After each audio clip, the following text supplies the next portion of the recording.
starring Raymond Burr as Captain Lee Quince. Specially transcribed tales of the dark and tragic ground of the wild frontier. The saga of fighting men who rode the rim of empire. And the dramatic story of Lee Quince, Captain of Cavalry.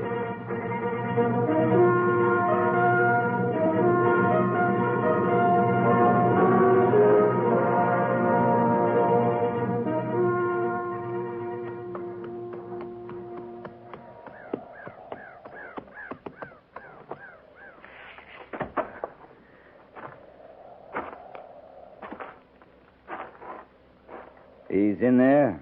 Red Horse is dying, Captain. He sent for me. And you have come. Red Horse alone believed you would come. He's an old friend. Is he alone? The great spirit chief is near, but Red Horse is alone. He waits for you and Snowfoot. Yeah.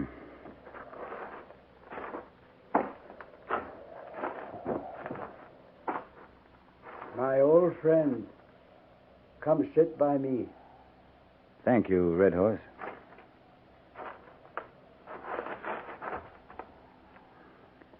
I knew you would come. There's a feel of the heart between us. I sent for you and Snowfoot, my son, and I knew you would come. Will Snowfoot come? As a father, I hope he will. As a man, I know he will not. I cannot blame him. I can. To come to me is to come on to the reservation. Snowfoot will never do that. He is young and certain of many things. Snowfoot's how old now? About 15? As the last leaves fall from the trees before the first snowfall, my son will begin his 16th winter. His mind moves quickly, but he is yet too young for wisdom.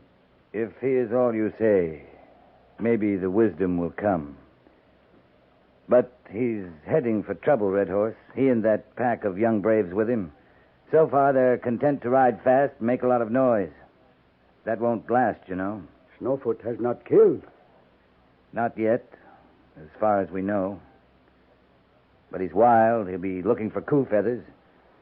You don't get them running off horses and firing empty cabins. These are my mistakes he is making. You know better than that, Red Horse. My good friend, believe what I say. I know better in this moment than I have ever known.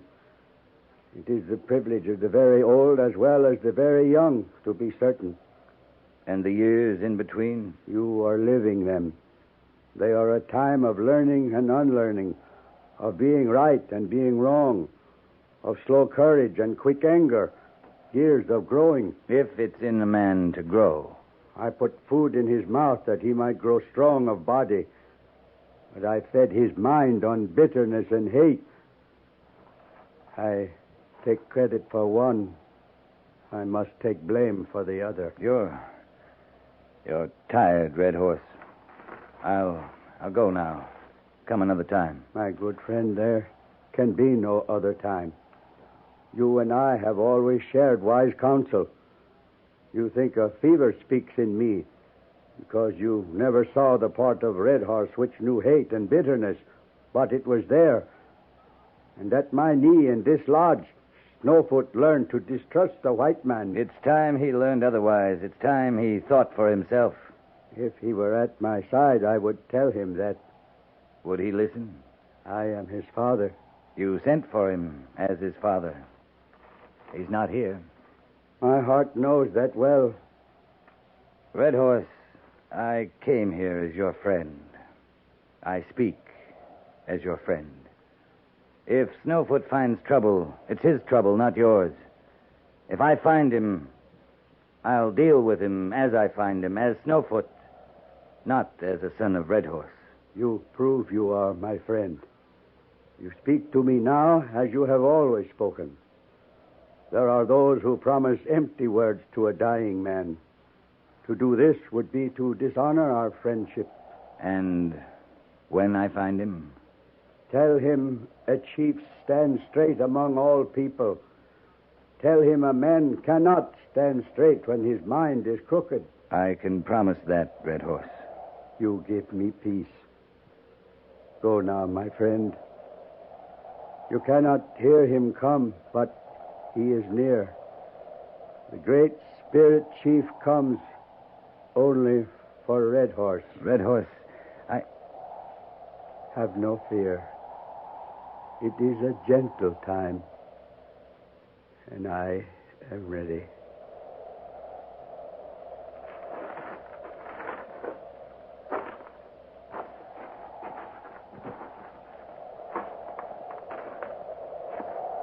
You are the one who sent for Snowfoot? I rode to his camp myself, Where is his camp? on Dry Fork, near the joining waters of the Powder River. You think he will come with you, Captain? I don't know. I told him Red Horse was dying. He called it white man's trick to get him to come on the reservation. I hope you reach him in time. It's too late for Red Horse. It may even be too late for Snowfoot.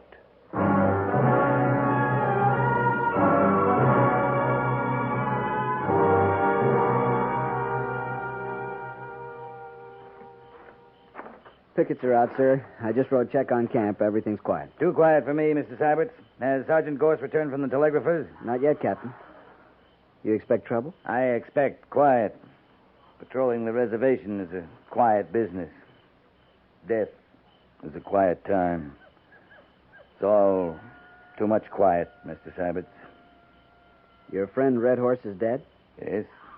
Before I'd reached the agent's house, the death song had begun. Indian ways are primitive. I don't understand them. You understand funerals? Funerals? Anybody's funeral. White man, red man. A man dies with dignity, but the mourners wail. Music plays. Songs are sung. I guess you're right. Yeah. I telegraphed the major for new orders, Mr. Syberts. If they come through, you'll be in charge of the patrol here. New orders, Captain? I want to go after Snowfoot. You know where he is? His camp's on Dry Fork, north of here, where it joins the Powder River. Snowfoot's been quiet, Captain. He hasn't been raiding lately, unless you have new information. If he's done nothing, he'll be easier to talk to. I don't see your sentimental side often. You think you see it now, Mr. Syberts? Red Horse was your friend. You're doing this for him, aren't you? Red Horse is dead. I couldn't do anything for him now if I wanted to. I'm sorry, Captain. I know he meant a lot to you. I'll tell you what means a lot to me, Mr. Syberts. I'd like to be out of a job.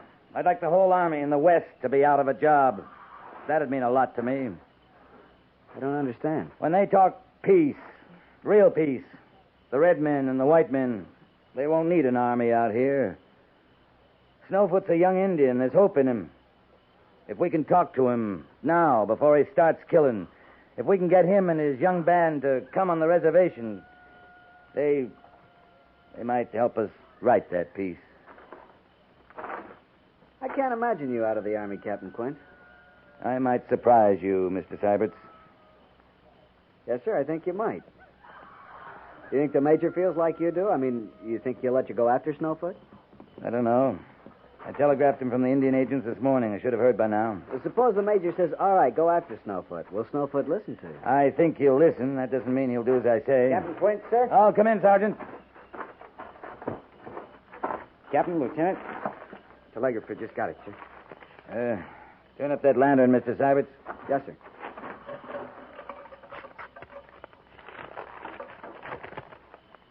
Yeah. We have new orders, Mr. Syberts. We? I mean, all of us? All of us. We'll be joined by reinforcements to bring us up to company strength in the morning. Our orders are to move north against Black Eagle. Black Eagle? He's a real savage, Mr. Syberts. Sergeant Gorse? Yes, sir. You've heard the orders. Pass the word. See, we're ready to break camp, move out half an hour after reveille. Yes, sir. How far north are we going, Captain? To Powder River, Sergeant. Near Dry Fork. Yes, sir. Captain, that's where you said Snowfoot makes his camp. Well, Mr. Syberts? Then maybe it's Snowfoot we're after, not Black Eagle? The Major's telegram says Black Eagle, Mr. Syberts. Yes, sir. Oh, what about your request for new orders to go after Snowfoot?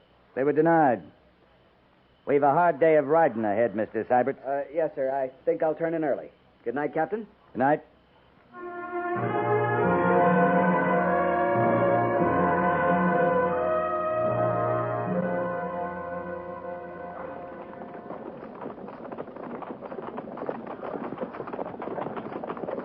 This is Dry Fork we're following, Captain? That's right, Mr. Seibert. Water in it. Well, looks like it. I guess it doesn't have to be dry just because that's its name. Over east of here, near the Black Hills country, there's a scrawny little stream called Old Woman Creek. I say what you mean, Captain. Do you? Sure, just because of its name doesn't mean there's an old woman in it. It was the last time I saw it. You're joshing me, Captain. Old Indian squaw standing knee-deep washing clothes. Guess you just can't tell. Guess you just can't, Mr. Seibert. Back there a ways, Captain, where we found those settlers butchered. That was Black Eagle's work? Yeah, it looked like it. Why not Snowfoot? Oh, the way it was done. It was a big raid, a lot of horses. From all we know, Snowfoot has a small camp. Not over 20 braves ride with him. It was Black Eagle or someone like him with old enemies. Settlers were old enemies? At least two of them were. The two men who weren't scalped. I wondered about that. Yeah, there's an old belief among some Indians that an unscalped enemy suffers after death. So if you gotta be killed by an Indian, Mr. Seibert, make sure he hates your guts. I'll sure try, Captain. About 3 hours of daylight left. If we keep up this pace, we should make our rendezvous by sundown. Captain Meade's infantry's closing in from the east, sir? Yeah. Started over in Black Hills country, Mr. Seibert, near Old Woman Creek. Wonder if the old squaw's still at her laundry work. Maybe so, Mr. Seibert. Maybe so. Looks like Sergeant Gorse, Captain. Yeah, I wonder what happened to his scouting party. Company! Company! Halt!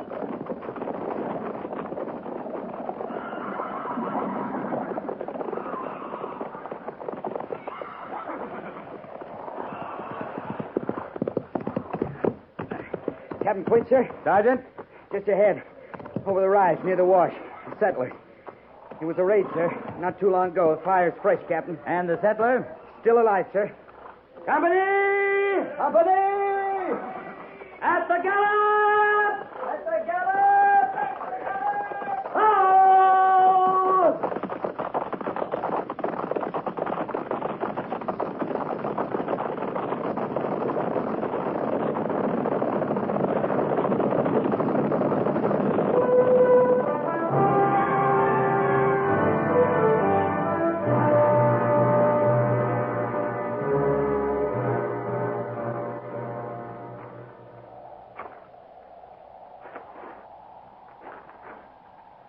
It doesn't look much like the last settlers, Gorse.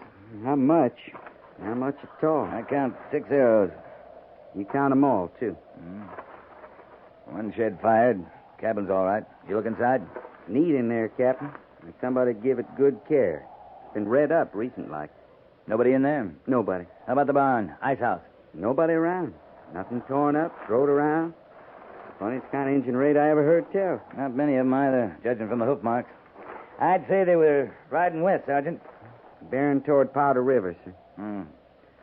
Yeah, let's have a look at that settler. Lieutenant Seibert's been looking to his knees. Back there, Captain, the other settlers. The Indians was riding east. I know. Yes, sir. Lucky that's all they did. You, feeling better, mister? Just telling the lieutenant here. None the worse for wear, near as I can tell. Head wound, Captain. Head wound. Yeah, lean over, mister. Yeah. Skin's broken a little. You got yourself a good-sized knot there. Feels like a boulder, but it don't hurt much. Well, it will. What'd they hit you with? Hit me. You're all bound and determined I was hit, ain't you? Well, sir, I wasn't. I fell right over my big feet getting out of their way. Cracked my head a good one against that rock yonder. And that's the size of it. Getting out of their way? Who are they? They were the Comanches, of course. Comanches. Well, Indians, they're all Comanches to me. And these was bellering like Comanches, you'd take my word. Yipping and screaming. Didn't know what I'd die of first, cracking my head or the noise. Well, for all their noise, they didn't do much damage. How many Indians, mister? Oh, dozen, I'd say, maybe more, but not many more, mind you. I might have missed a few, seeing they was through here and gone like the wind. We're figuring they rode through here to the west.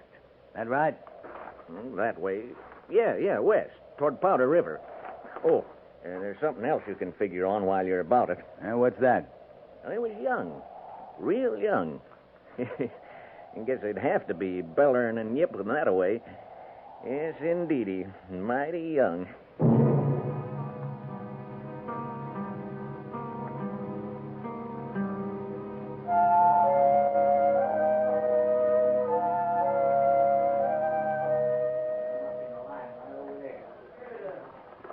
Captain Meade will have to get a move on if he expects to make camp with us before nightfall, Captain. Yeah, I thought he'd beat us here. You worried about Snowfoot, sir? Worried, Mr. Syberts? His camp can't be far away. Not far. It's less than 10 miles to Powder River. Are you going after him? My orders are to engage Black Eagle, Mr. Syberts. Well, I know that, sir, but if Snowfoot's I so intend close- to follow my orders, Mr. Syberts. Yes, sir. Got a message for Captain Quince. I'm Captain Quint.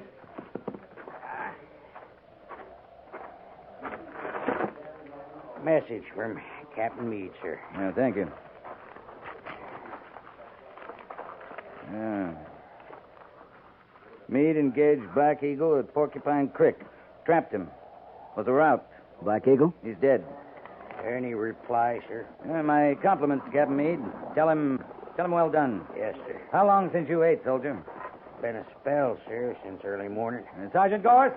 We'll see you get some hot food, soldier. Obliged, sir. What about our orders now, Captain? Our orders are clear, Mr. Sybert. Captain? Sergeant, see this man gets food and rest, see his horse is tended to. Report back to me in half an hour. Yes, sir. Come on, soldier. Captain Quince, about our orders. The company will start back to Fort Laramie in the morning. Any questions? No, sir. I'll be in my tent, Mr. Sybert. Yes, sir.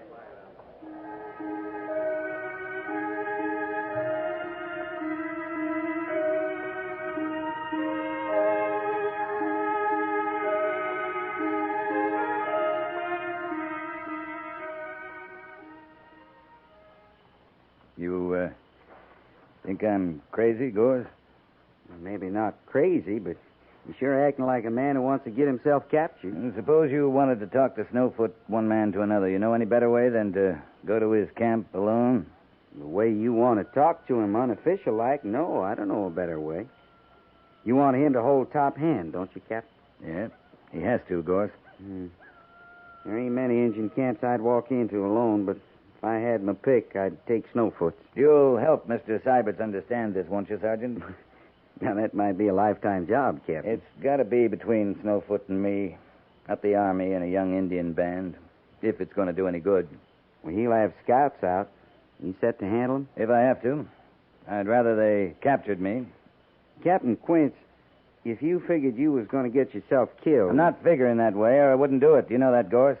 Yes, sir, I do. Or I'd have to tag along one way or another. Snowfoot hasn't killed yet. I don't see him counting me his first coup. I sure wish you luck, Captain. Yeah, thank you, Gorse. See you back at Fort Laramie.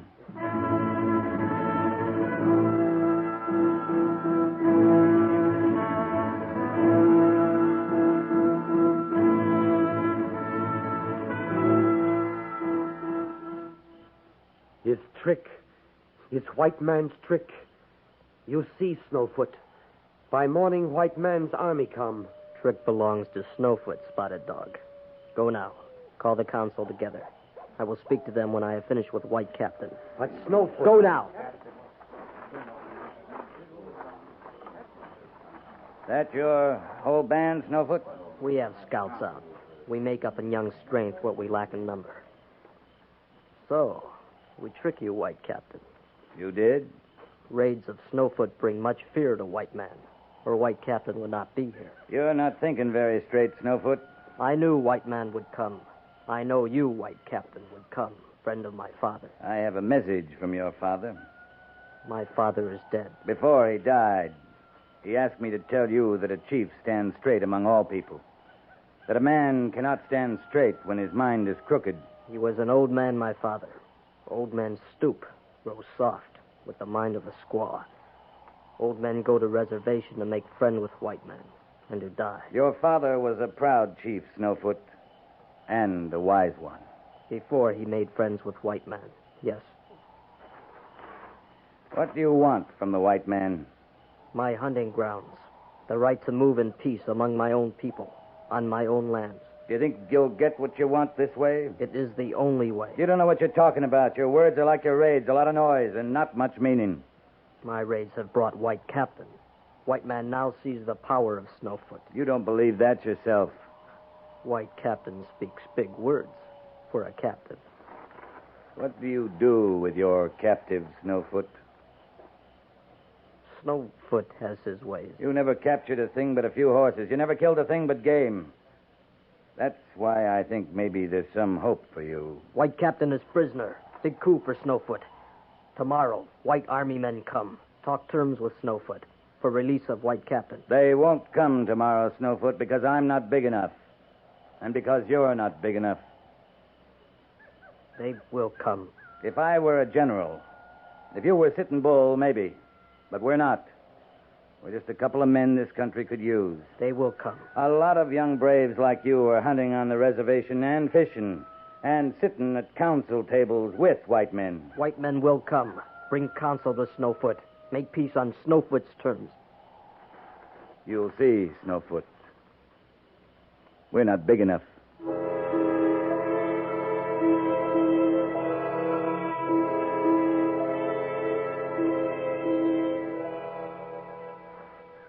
White Captain has said no white men come, and they do not come, Spotted Dog. Our scouts have seen them move away. 2 sons have gone. And I have watched you, Snowfoot. Much powwow with White Captain. You grow weak on his words. You speak with a crooked mind, Spotted Dog. There is room for strength in the mind as in the body. Now you speak as our fathers before us. We are our father's sons, Spotted Dog. White Captain, bad medicine.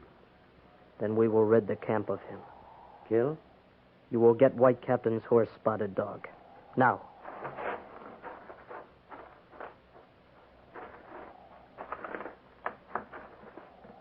You will go, White Captain. You will return to the white man. Show them you knew no harm in Snowfoot's camp.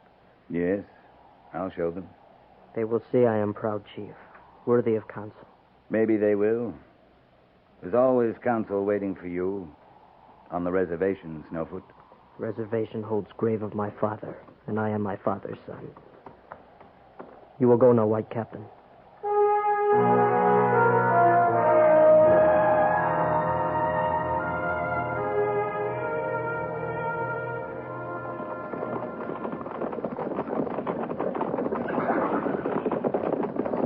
Patrol!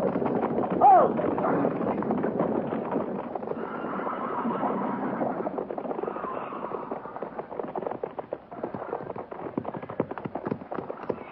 Mr. Cybert, good to see you. Good to see you, Captain. You all right, sir? I'm all right. How's Major Daggett? I guess he's fine, sir. He was worried about you. Sent me back with the patrol as soon as we reached Fort Laramie. How far have you ridden, sir? Oh, 10, 20 miles. Well, looks like you made out, Captain. I'll know better later on, Sergeant. Well, anyways, they didn't kill you. Oh, they decided I wasn't important enough. Well, we're here to show them you are, Captain. We'll give them something they can understand. What are your orders, Mr. Cybert? Why, to rescue you, sir. Do I look like a prisoner to you, Mr. Cybert? You look fine to me, Captain, but shouldn't... I mean, we can't let them get by with what they did, sir. They did nothing. I rode into their camp. I rode away, unharmed. Well, that's true enough. You were to secure my release and return to Fort Laramie. That right, Mr. Cybert? That's exactly right, sir. I suggest we follow those orders. But what about Snowfoot, Captain? He's Red Horse's son. I think we'll see him on the reservation someday. I hope so.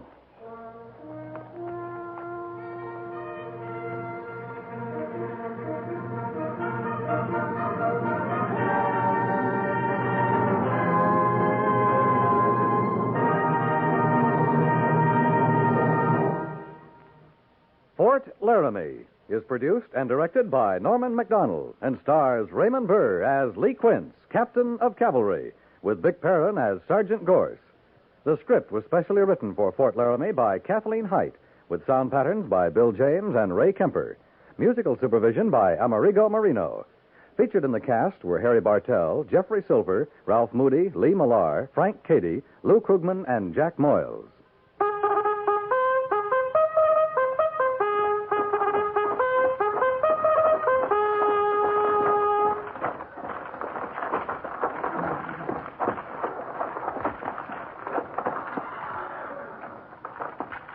Company, 10-shot. Dismiss.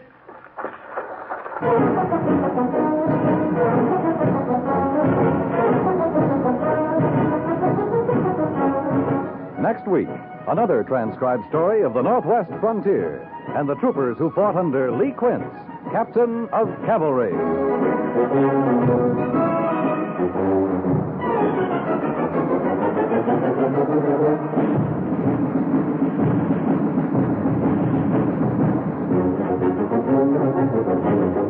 Although our national elections are still months away, they've already captured the attention of the whole world. The decisions we make in November will affect world events for years to come. That's why CBS Radio reminds you now that you can participate in the elections only if you are registered. Voting is more than a privilege of free men and women. It's a responsibility we owe ourselves and our country. Register. Inform yourself on the issues and the candidates. And vote in all elections, including primaries. Your vote will count if it's there to be counted.